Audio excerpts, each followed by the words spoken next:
এমন একটা বললাম যেটা পরে চোখ দিয়ে পানি বের হয়ে গেল। ভাবলাম যে আপনাদের সাথে শেয়ার করি।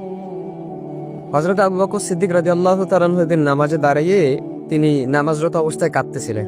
নামাজ শেষে একজন সাহাবী জিজ্ঞাসা করলেন, হে আবু বকর, আপনি নামাজের মধ্যে কাঁদতেছিলেন কেন? আমি সংক্ষেপে বলতেছি আপনাদেরকে। তো তিনি বললেন যে আমি নামাজের মধ্যে এমন একটা আয়াত আমার স্মরণ হয়েছে, যেটা স্মরণ হওয়ার পরে আমি কাঁদতেছিলাম। কি আয়াত? যে সেই আয়াতের অর্থটা হচ্ছে যে আল্লাহ পাক রব্বুল আলামিন বলতেছেন যে আমি তোমাদেরকে জান্নাত দিয়ে দিলাম, বিনিময়ে তোমাদের কাছ থেকে আমি জানমাল নিয়ে নিলাম। তো সাহাবী বলেন যে হে আবু বকর, এটা তো একটা খুশির সংবাদ যে আল্লাহ পাক আমাদের জানমালের বিনিময়ে আমাদেরকে জান্নাত দিয়েছেন, তো আপনি কাঁদতেছেন কেন? আবু বকর সিদ্দিক রাদিয়াল্লাহু তাআলা আনহু বললেন যে আমি আজকের আগ পর্যন্ত এটাকে খুশির সংবাদ মনে করতাম, কিন্তু আজকের পর থেকে আমি এটা শুনলেই, এটা মনে করলেই আমার কান্না চলে আসে। কেন?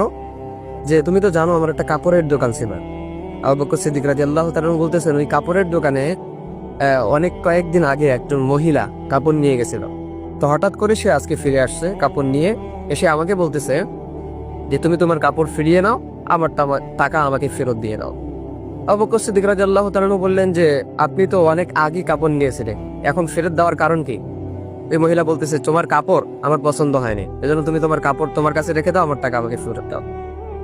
আবু বকর সিদ্দিক রাদিয়াল্লাহু তাআলা আনহু বলতেছেন আমি কাঁদতেছি এটা ভেবে, কিয়ামতের ময়দানে সবাইকে যখন উলঙ্গ করে দাঁড় করানো হবে, সেদিন যদি আল্লাহ পাক রব্বুল আলামিন আমাকে বলে যে আবু বকর তোমার জানমাল আমি তোমাকে দিয়ে দিলাম, বিনিময়ে তুমি আমার জান্নাতকে আমার কাছে ফিরাই দিয়ে দাও, সেদিন আমি আবু বকরের হালত কি হবে?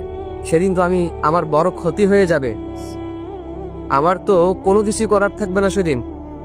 এজন্য প্রিয় ভাই, এই হাদিস থেকে এতটুকু শিক্ষা যে আল্লাহ পাক রব্বুল আলামিন আমাদেরকেও যদি কিয়ামতের দিন বলে যে তোমাদের জানমাল তোমাদেরকে ফিরিয়ে দিলাম, বিনিময়ে আমার জান্নাত আমাকে তোমরা ফিরিয়ে দাও, সেদিন আমাদের কি হালত হবে? কারণ আল্লাহ পাক রব্বুল আলামিন যদি বলেন যে তোমার সালাত, তোমার নামাজ, তোমার রোজা, তোমার হজ, তোমার যাকাত, তোমার জিকির আজগার কোনো কিছু আমি আল্লাহ পাক রব্বুল আলামিনের দরবারে পছন্দ হয় নাই, সুতরাং তোমার জানমাল তুমি তোমার কাছেই রাখো, আমার জান্নাত আমার কাছে ফিরিয়ে দাও। তো আপনি ভাবেন তো, অনুভব করেন তো যে সেদিন আমাদের হালতটা কি হবে? সেদিন আমরা কোথায় যাব? আমাদের পরিস্থিতি, পজিশন সেদিন কোথায় থাকবে? সেদিন তো কেউ কাউকে চিনবে না, সবাই শুধু হাহাকার হয়ে ছুটবে এক একটা নেকির জন্য। তো সেদিন আমাদেরকে যদি আল্লাহ পাক রব্বুল আলামিন এভাবে ধরে ফেলেন, তো সেই আল্লাহ তাআলার কাঠগড়া থেকে বাঁচানোর ক্ষমতা আমাদের ফিরে নেই। আপনি দুনিয়ার কাঠগড়া থেকে চাইলেই আপনি কিন্তু বাঁচতে পারেন, কিন্তু আল্লাহর কাঠগড়া যদি আপনি ধরা খেয়ে যান, তো সেখান থেকে বাঁচার কোনো উপায় নাই।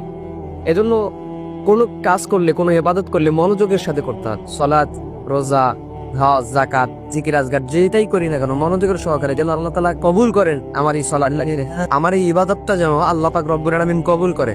তো সেই দিকে লক্ষ্য করে আমাদেরকে ইবাদত করতে হবে, আল্লাহর সন্তুষ্টি আমাদেরকে অর্জন করতে হবে। আমাদের মূল টার্গেট হতে হবে জান্নাত লাভ করার। এখন জান্নাত লাভ করতে গিয়ে আপনাকে দুনিয়াতে যা যা করতে হয়, যা যা ইবাদত করতে হয়, যেটাই করা লাগুক না কেন সবকিছু আপনাকে করতে হবে। চাই সেটা বাতিলের বিরুদ্ধে জিহাদ হতে পারে, চাই সেটা নামাজ দিয়ে হতে পারে, রোজা দিয়ে হতে পারে, গরিব মিসকিনদেরকে হেল্প করে হতে পারে, সুদ ঘুষ জেনাবে বিচার ছেড়ে আল্লাহর সন্তুষ্টি অর্জন করে হতে পারে, নবীর সুন্নাহগুলো মেনে হতে পারে।